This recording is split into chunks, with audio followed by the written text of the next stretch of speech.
Cek cek dereng muni Pak. Cek cek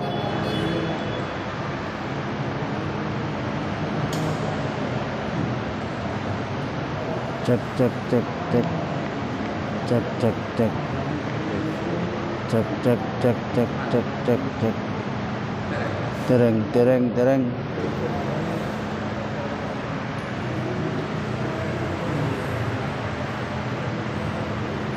cek cek cek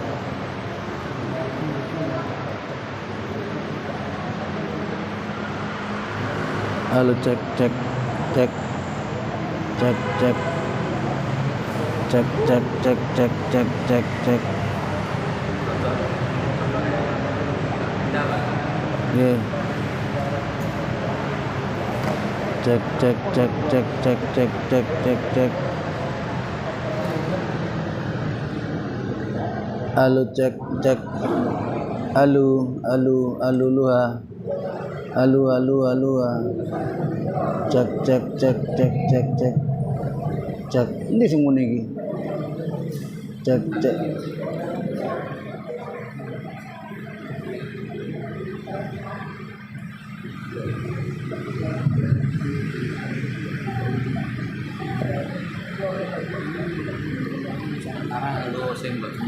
mau kenapa yang penting untuk suara dulu di sana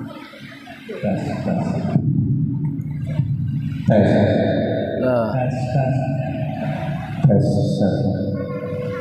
bisa enak ini kok cek di warungnya pun wal hadirin assalamualaikum warahmatullahi wabarakatuh. Bismillah alhamdulillah wa syukurillah bi nikmatillah wala haula wala quwwata illa billah. Allahumma shalli wa sallim ala sayyidina Muhammadin Rasulillah ibnu Abdillah alladzi la nabiyya ba'dah.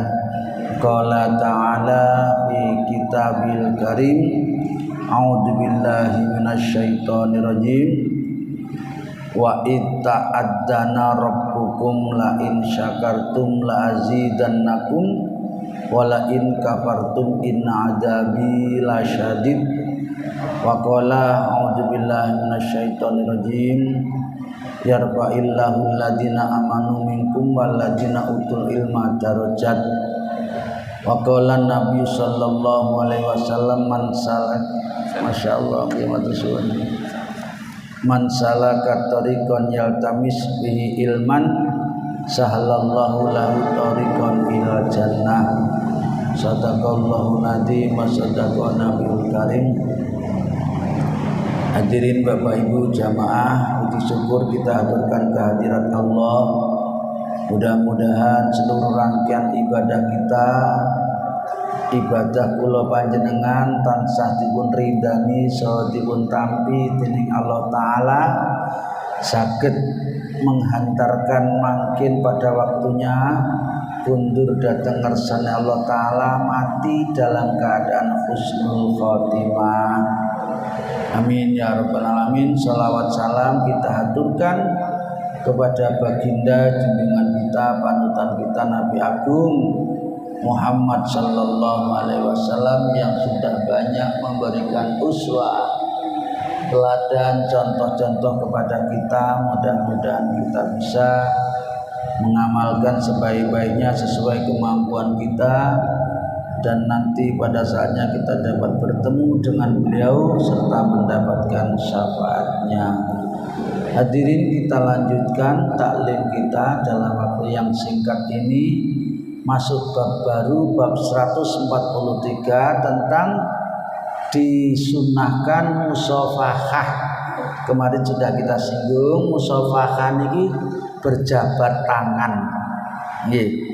Sunnah mendapatkan pahala, bahkan didoakan oleh malaikat.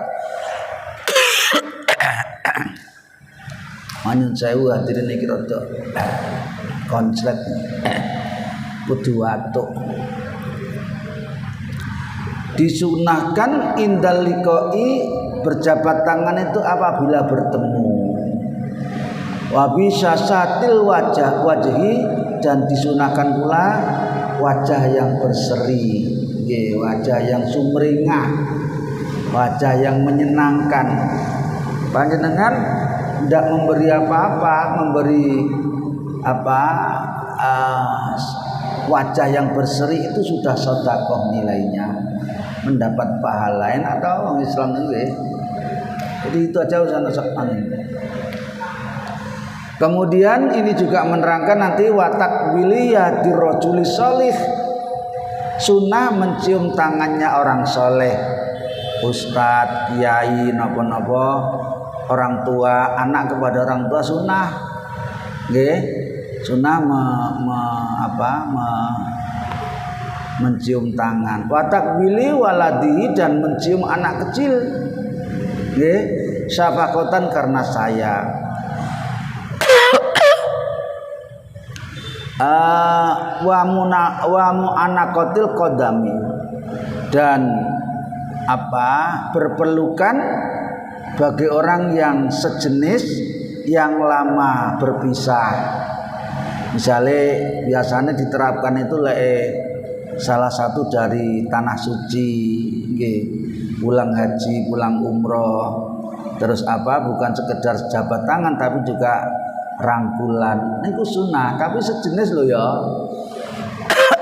Oleh sampai orang lain saya kena dewi. Baik, kita baca sedikit-sedikit. Yang pertama, an Abil Khattab Qatadah qultu li Anas.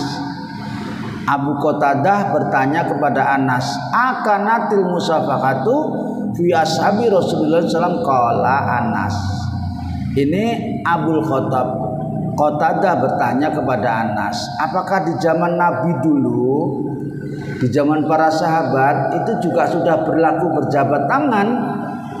Apa wis enek jabat tangan itu pada zamannya Nabi? Qala Anas menjawab, na'am, bahkan diperintahkan oleh Nabi. Ini nanti di riwayat-riwayat selanjutnya.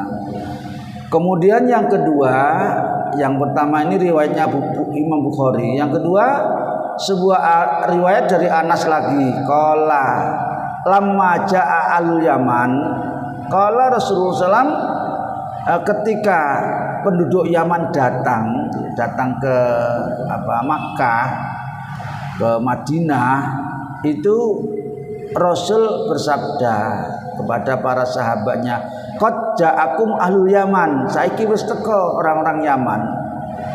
Maka sambutlah, wa awwalu man ja'a bil musafahati. Rupanya hadirin, menurut keterangan ini, orang yang pertama kali memulai jabat tangan itu dulu adalah penduduk Yaman. Dan kebiasaan-kebiasaan sebelum Islam itu ada, seperti jabat tangan ini, itu tidak bertentangan dengan sunnah Rasul atau dengan tuntunan agama, maka dilanjutkan. Jadi jabat tangan itu sejak sebelum Islam sudah ada. Karena itu baik, maka oleh Nabi tidak dinushah, tidak dihapus, tidak dihilangkan, malah dibudayakan. Jadi dari penduduk Yaman, waktu itu belum datang ajaran agama. Setelah Nabi diutus, dan suatu ketika penduduk Yaman datang ke Madinah, maka Rasul mempersilakan kepada para sahabat untuk menyambutnya dan dengan berjabat tangan. Hadisnya Abu Dawud, isnadnya sahih, dengan isnad yang sahih. Nah, karena itu hadirin, jabat tangan itu dengan niat yang bagus disyariatkan sampai sekarang. Jadi dulu sebelum Islam sudah ada jabat tangan itu. Kemudian wa anil Barra, dari Imam Barra radhiyallahu qala Rasulullah SAW, ma min muslimin, dan iki sing penting niki. Nggih. Ini rupanya hadirin, jabat tangan itu tidak hanya basa-basi, tidak hanya budaya, tetapi rupanya itu adalah diridhoi, bahkan menjadi syariat menurut ajaran agama. Beliau sampai bersabda, ini sabdanya beliau, ma min muslimin, muslimah ini, mamin muslimah ini, tiada bagi dua orang muslim, ya, dua orang muslim yaltaqiyani yang bertemu keduanya fayatasafakani kemudian saling berjabat tangan wong loro niku illa ghufiralahuma qabla ayyab tafarraqa, dosanya diampuni oleh Allah sebelum dia berpisah. Lena ta nggih, jabat tangan tok niku lho ngugurno. Tapi hadirin, sekarang ini banyak persoalan. Orang mari sholat assalamualaikum terus salaman, itu kadang-kadang mendatangkan kebaikan, tapi kadang-kadang malah mendatangkan fitnah. Hadirin mohon maaf, ojo ditiru. Suatu ketika di sana tempat saya, masjid sana itu, orang mari sholat misuh gara-gara jabat tangannya, misuh. Iso ta misuh? Masa tak contohno. Mereka tidak ngenten iki, jabat niki tidak mau dan menolak. Maka yang ngajak jabat tangan niki sakit hatinya. Hadirin, memang di zaman Nabi untuk waktu jabat tangan itu tidak dikaitkan dengan waktu sholat. Jadi setelah sholat, tapi sekarang yang usum itu sebelum sholat. Jadi mari sholat dilarang, sebelum sholat karena jejer-jejer karena tosok jabat tangan. Saja ini kan tidak ada ketentuannya.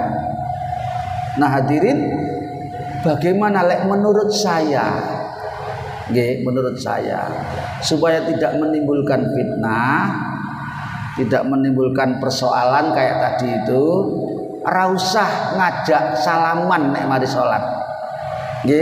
Ora usah ngajak salaman, tapi lek diajak ojo ditolak. Nah ini Bu, insyaallah selamat, aman dan disenengi wong akeh. Soalnya panjenengan ngajak salaman, ketepatan lek ketemu sing ngoten niku, saya juga ndak ngomong radikal tapi nyatanya ada. Enak sing ngeten malah dijak salaman itu ngeten malah. Kenceng banget pokoknya emoh. Lah makanya saya menghimbau, menganjurkan, mengajak nek mari salat salam assalamualaikum ya wis. Tapi lek diajak jabat tangan ojo ditolak. Karena apa?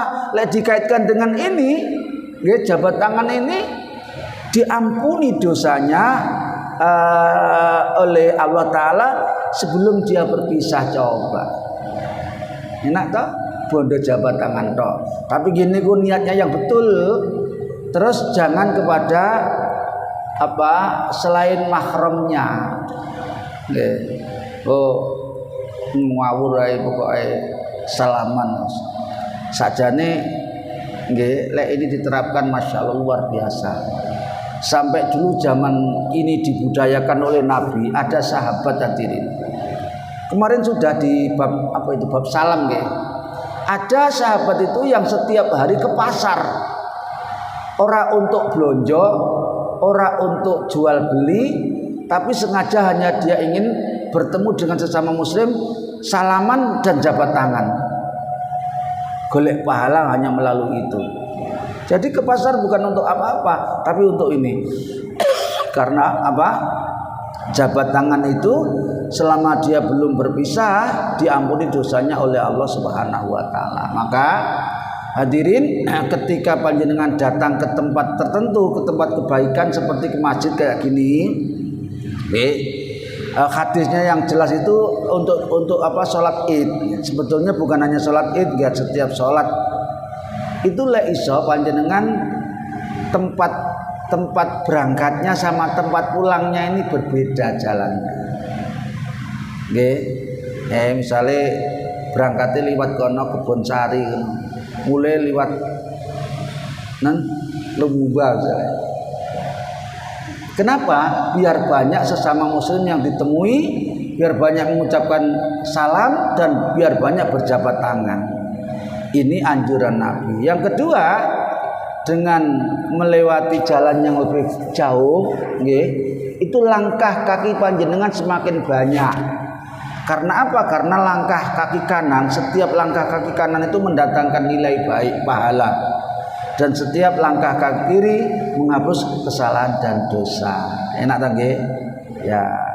Tapi hadirin yang dirahmati Allah Ta'ala, itu adalah nomor 2. Yang pertama adalah upayakan untuk bisa selalu berjamaah di masjid, khususnya untuk kaum laki-laki. Baik, kita lanjutkan dulu.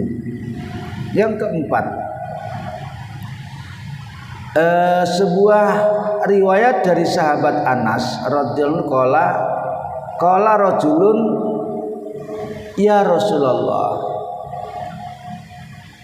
Ada seorang laki-laki yang matur kepada Nabi, ya Rasulullah, wahai Rasul, ar-rajulu minna yaltaqu akhahu aw sadiqahu. Ada salah seorang di antara kami yang ketemu saudara atau temannya. Akhun niku saudara, lek sadiq niku teman. Jadi ketika ketemu saudara atau temannya, ayan khani lahu, apakah kita atau kami harus membungkukkan badan kayak orang Jepang itu nih kok. Nah, ini hadirin budaya yang tidak diizinkan oleh Nabi. Rupanya itu juga sejak dulu sudah ada, tapi tidak boleh kita menerapkan seperti itu. Yang boleh jabat tangan. Kalau atas pertanyaan laki-laki tadi, Nabi menjawab, lah, enggak, jangan kadek membungkukkan badan. Tasabuh namanya. Tasabuh itu menyerupai orang-orang non muslim. Kemudian laki-laki tadi bertanya lagi, afayal tazimu, apakah kami saling berpelukan kemudian berciuman? Nabi juga menjawab enggak. Falya khudu biyadihi wa yusabakahu. Kemudian orang tadi itu kesuwen, setelah gak sabar, tangannya Rasul diraih, kemudian dijabat, maka Nabi menjawab iya.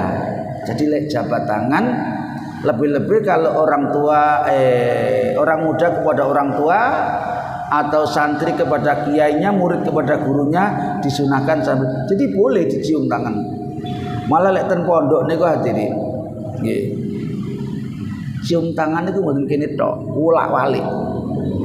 Cium diulak-walik tangannya. Ya terserah, yang jelas itu boleh nggih. Tapi ya, yang umum itu ya dicium nggih. Sekali lagi yang sejenis, yang mahramnya. Yang iki wis padha lanjutnya. Yang selanjutnya an Ibnu Umar. Gelis nek motokopi. Nggih Bapak Ibu, ini yang kita terangkan kemarin.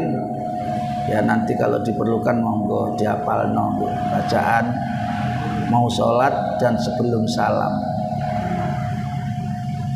Monggo silakan diperhatikan, nanti lek ono sing kurang jelas boleh ditanyakan. Kita sambil lanjut nggih. Apa iki? Padanau kami. Sebuah riwayat dari Ibnu Umar radhiyallahu kisatan qala fiha, di dalam kisah fadanauna niki dawa kisah ini nggih. Yang jelas ketika para sahabat bertemu dengan Nabi, maka para sahabat itu menjabat Nabi kemudian mencium tangannya Nabi. Oleh mencium tangan itu. Wa an Aisyah, dari Aisyah, qalat, Aisyah berkata, qadima, datang. Di qadima itu datang. Zaid ibnu Harisah al-Madinata ke Madinah. Wa Rasulullah sallallahu alaihi wasallam fi baiti, kata Aisyah, ketepatan saat itu Rasul sedang berada di rumahku. Kenapa hadirin? Karena memang istrinya Rasul itu kan tidak hanya satu, semuanya diberi rumah masing-masing, termasuk Aisyah ini. Lah saat itu Rasul sedang di rumahnya Aisyah. Waktu itu Zaid ibnu Harisah datang kepada Nabi, tapi masih di rumahnya Aisyah. Fa'atahu faqara al-baba. Maka Zaid bin Harisah ini diberitahu oleh Aisyah, Nabi masih ada di dalam.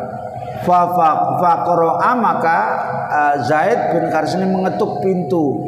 Faqama maka Nabi di dalam rumah itu kemudian bangkit ilahi untuk menemui Zaid.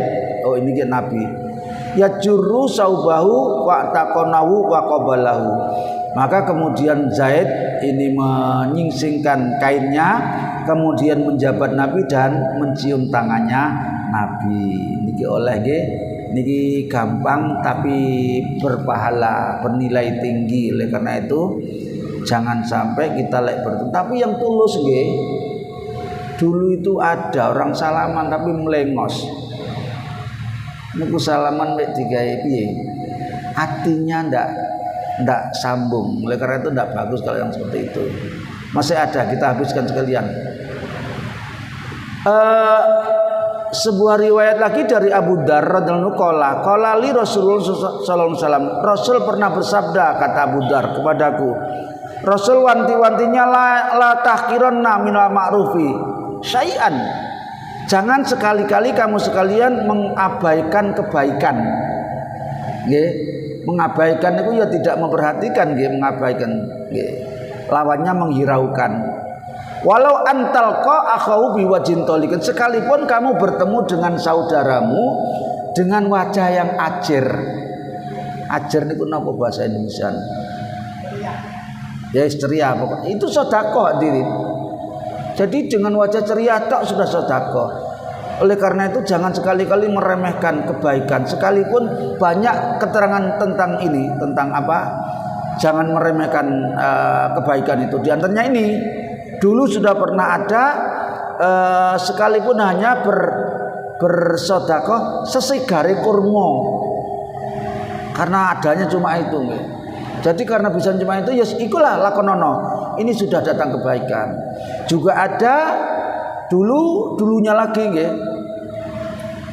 Wasiat untuk para ibu. Ibu katanya Nabi, kalau kamu membuat makan apa itu sayur, nggih, akeh ana duduhe. Coba. Syukur nek gak dudut tok. Isine yo akeh, daginge yo akeh. Langko lek wis mateng tanggamu dumono. Nggih. Lah Nabi pesan itu kenapa bilang hanya duduh kuah? Karena yang paling sederhana kan kuah. Lah nek kuah itu wis dak pomane isine. Nabi wanti-wanti jangan pernah meremehkan kebaikan sekalipun yang sekedar ngasih kuah kepada tetangga. Ojo lek itu kue dipamer-pamer, tuku cumi, tuku daging, tuku duren, ambune tuku ndi tanggane blas gadi. Ini jenenge pamer tok. Lah lek iso, nggih lek iso niku kek ana, tapi lek gak iso, nggih panjenengan mungkin hanya tidak banyak, sedikit. Ketika panjenengan membawa yang kayak gitu, ojo dikitokno tangga. Begitu hadirin Islam sampai masya luar biasa oleh ngaturnya sampai segitunya. Biar apa? Kebaikan itu tetap terjalin dan tidak terjadi apa ya cemburu sosial. Ini ajaran agama kita. Masih ada.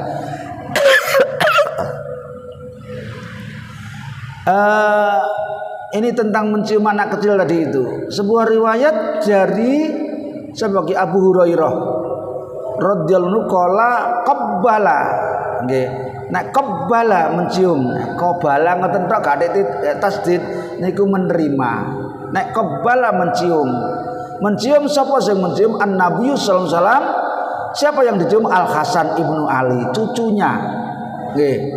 Radhiyallahu faqala Aqra namanya Aqra.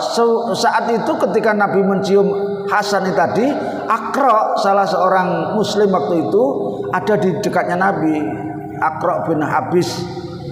Innali asratan minal waladati minal waladi. Katanya Aqra, Nabi, aku tuh lu punya 10 anak katanya. 2 anak 10 itu makobal tuh minum akhatan. Sama sekali tidak ada yang pernah saya cium, coba. Anak 10 belas gak anak sing ibu itu sing turu sing bae. Faqala Rasulullah, ketika si Aqra ini ngomong kayak gitu, Nabi bersabda, man la yarham la yurham. Sing sapa wong tidak sayang maka tidak disayang. Nah, hadirin, itulah maka Islam ini memerintahkan untuk menyayangi sekalipun kepada makhluk lain.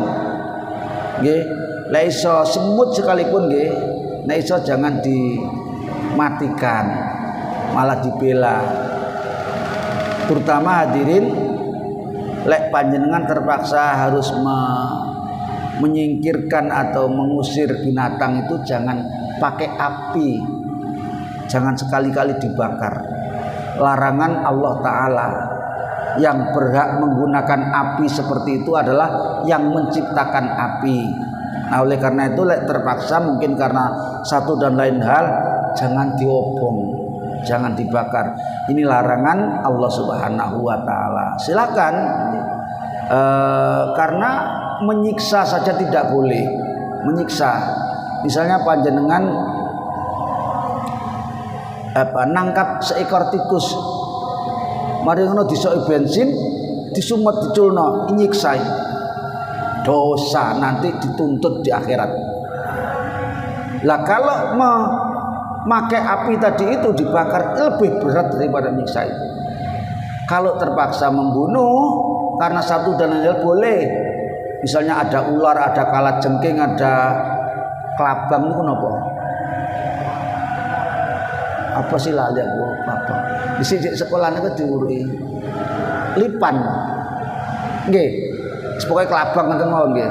Boleh dibunuh, tapi aja disiksa. Bunuh diupayakan dia cepat mati. Boleh ular, tikus dan lain sebagainya. Yang tidak boleh menyiksa. Wallahu a'lam bishawab. Entek sebelum pindah ke bab ini nyambangi wong loro, ada yang perlu dibahas monggo, nggih. Waalaikumsalam warahmatullahi wabarakatuh. Ini ada tapi belum tahu ini ada hadisnya bahwa memberi makan kucing itu lebih baik orang yang dia karena memberi makan kucing ya rutin seperti saya tahu di depan kelurahan itu Ya. Betul. Waalaikumsalam warahmatullahi. Nah, lebih-lebih kucing. Kucing ini satu binatang yang dekat dengan manusia. Sampai ada sahabatnya Nabi itu yang dijuluki Abu Hurairah, yang banyak meriwayatkan hadis. Itu namanya bukan Abu Hurairah. Nggih. Abu itu bapak, Hurairah itu jamak dari Hirun. Hirun itu kucing. Hirun ya kucing, Kitun ya kucing. Nah, ada jenis tersendiri nggih. Cuma di situ yang disukai Abu Hurairah itu adalah Hirun. Jamaknya Hurairah. Maka Abu Hurairah ini bukan hanya 1-2 kucingnya, banyak diingoni. Nah, boleh hadirin, lebih-lebih kucing ini adalah tidak termasuk barang yang najis kecuali kotorannya. Nanti ketemu ada riwayat sisa minumnya kucing ini boleh diminum. Sisa minumnya kucing boleh diminum. Tapi sisa minumnya anjing ora oleh nggih, ora oleh. Malah memelihara anjing itu kalau tidak ada tujuan manfaatnya dilarang. Malaikat tidak mau masuk. Nah, hadirin, bukan hanya kucing nggih, binatang yang lain pun di tempat kami itu ada. Saya juga termasuk terok-terok. Banyak burung hadirin, terutama gereja. Burungnya namanya gereja tapi sobone nang masjid. Nggih, ini kepengin jadi mualaf dia. Ini kita kasih makan boleh enggak apa-apa. Napa?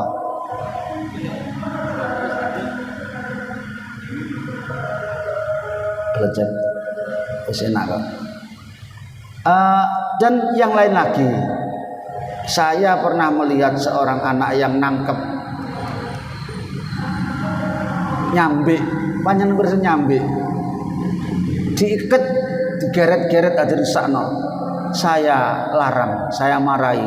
Kalau bisa kayak gitu, lek bisa dipelihara silakan dipelihara, boleh di kandang yang dia bisa bergerak, jangan disiksa. Nah hadirin, Oleh karena itu sayuktanya kalau kita memelihara seperti burung misalnya, leiso ya haknya burung ini dipenuhi. Burung itu ya kayak awak dhewe kon lungguh terus menerus apa ya kuat. Mesti ndak kuat. Lek ngono ya berikan tempat yang agak luas sehingga dia bisa terbang-terbang. Bahkan dia juga memerlukan biologis gitu. Jadi lek iso ya ijenan, iso gitu. Saya pernah kayak gitu dulu hadirin gitu. Tapi karena tempat saya itu banyak tikusnya, dibolongi tikus, akhirnya kesel ngurusi ya. Sudah enggak saya teruskan. Hadirin boleh nggih. Jadi apa saja kalau memang dipelihara ya dipelihara, kalau mau dibunuh jangan disiksa. Terutama kucing tadi itu. Banyak tempat ada kisah hadirin di Arab. Ada seorang anak yang sedang mengantarkan ibunya di rumah sakit. Dokter sudah memberitahu kalau penyakitnya berat, tidak bisa disembuhkan dalam waktu yang singkat dan dengan biaya yang sedikit. Nah maka anak ini diminta data-data lengkapnya. Dia kemudian pulang untuk menuju rumahnya, di tengah jalan bensinnya habis. Hadirin, dia berhenti untuk mengisi bensinnya itu di sebuah pom bensin.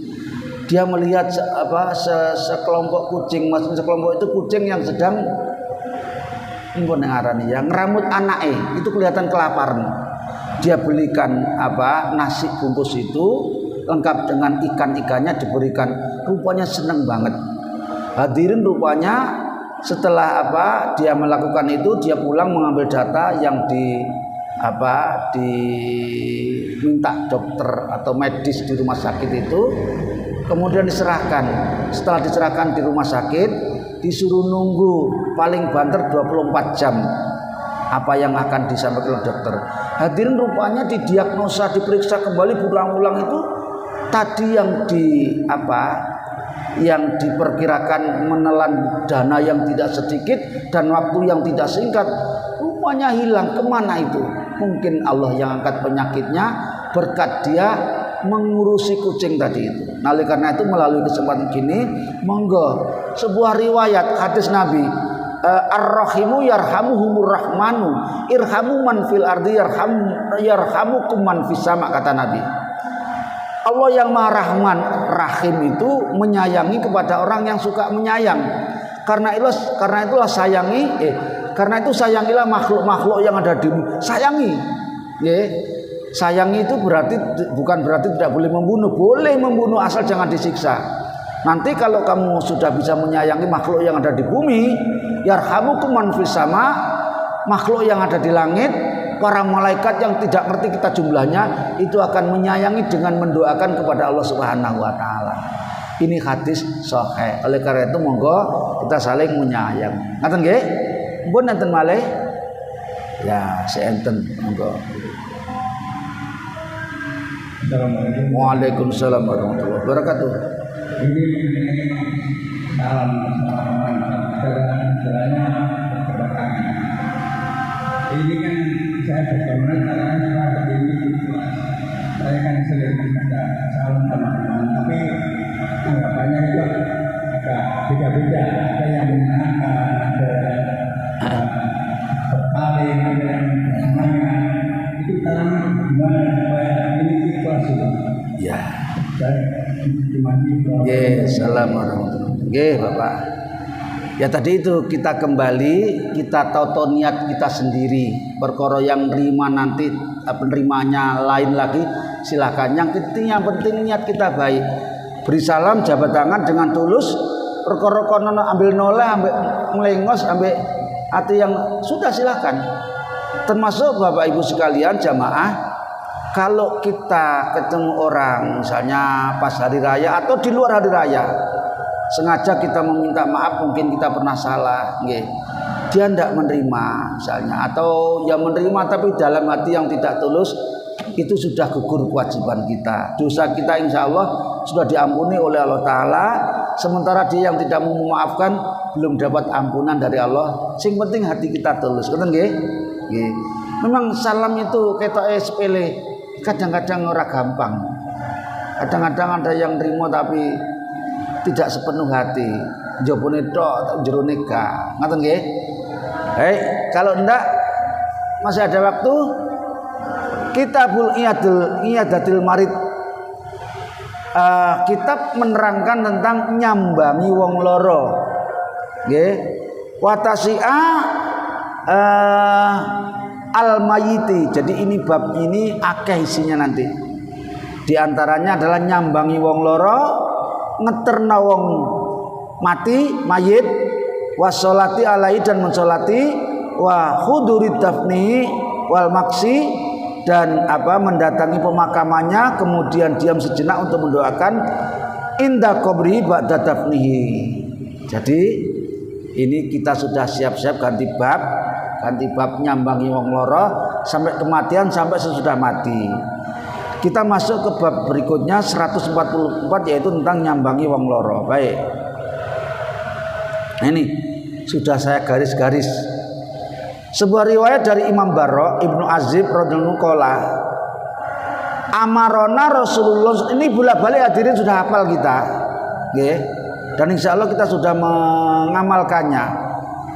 Rasul memerintahkan kepada kita untuk melakukan 1, 2, 3, 4, 5, 6, 7 perintahnya Nabi. Yang pertama bi'iyadatil marid, nyambangi wong loro. Kemarin sudah saya singgung nggih. Nyambangi wong loro niku nek iso, nggih. Isu mungkin tidak lama, hanya beberapa menit nggih. Tidak sampai 30 menit, bahkan tidak sampai 15 menit panjenengan nyambangi. Nyambangi wong loro ini salah satu di antara keuntungannya adalah mendapatkan doa malaikat. Panjenengan kenapa dianjurkan pagi? Panjenengan nyambangine pagi dan cuma sebentar, malaikat mendoakan panjenengan yang nyambangi wong loro ini dari pagi itu sampai nanti surup sore. Coba, kan hebat. Ini hanya ada di dalam Islam. Di luar Islam tidak diajarkan seperti ini. Lah nek awan Pak, awan tidak apa-apa, tapi mulai awan itu panjenengan oleh donga sampai sore. Jadi tidak patek panjang, apalagi cuma sore. Lek sore bengi pisan, maghrib kayak gini, begitu panjenengan nyambangi didoakan sampai nanti menjelang subuh. Enak toh? Enak ngomongnya nggih. Praktek kadang-kadang enggak patek penak. Nggih. Iya. Untuk nyambangi nggih. Pun. Nggih, untuk nyambangi orang sakit tidak ada batasan agama. Kepada agama saja apa saja boleh. Yang ada batasan itu persoalan doa. Doa dibatasi untuk orang non muslim yang masih hidup itu sekedar mendoakan supaya mendapat hidayah. Nggih. Jadi sekalipun masih hidup gak oleh lebih doa dari itu. Misalnya ben diampuni dosanya belum bisa. Nggih. Yang boleh memberikan doa supaya diberi hidayah oleh Allah Ta'ala. Itu pun ketika dia masih hidup. Untuk menyambangi besuk nggih, orang yang sakit non muslim boleh ora apa. Syukur kalau ndak sekedar nyambangi, tapi panjenengan juga membawa buah tangan nggih. Buah tangan ya sing cocok karo sing lara. Nggih. Sing lara makannya dibatasi oleh dokternya, panjenengan nyambangnya nggawa golongane buah-buah nanas, manggis, kemudian duren, ya gak mangan sing lara. Sing mangan ya sing gak lara nggih. Ya keintane ae ben kena dikae tuku obat, tidak apa-apa. Baik. Yang kedua diperintahkan oleh Nabi itbaul jenazah, menghantarkan jenazah. Watas pitil atas ini kemarin sudah mendoakan orang yang bersin sementara dia mengucapkan hamdalah. Yang ketiga, yang keempat diperintahkan oleh Nabi ibrarul muksin, memperbaiki sumpah, tidak boleh sebaliknya. Jadi memperbaiki itu sumpah yang betul, kemudian dilaksanakan apa yang disumpahkan itu. Tidak boleh sumpah-sumpah tapi sakjane dia goro atau bohong dan dia nanti melanggar sumpahnya sendiri.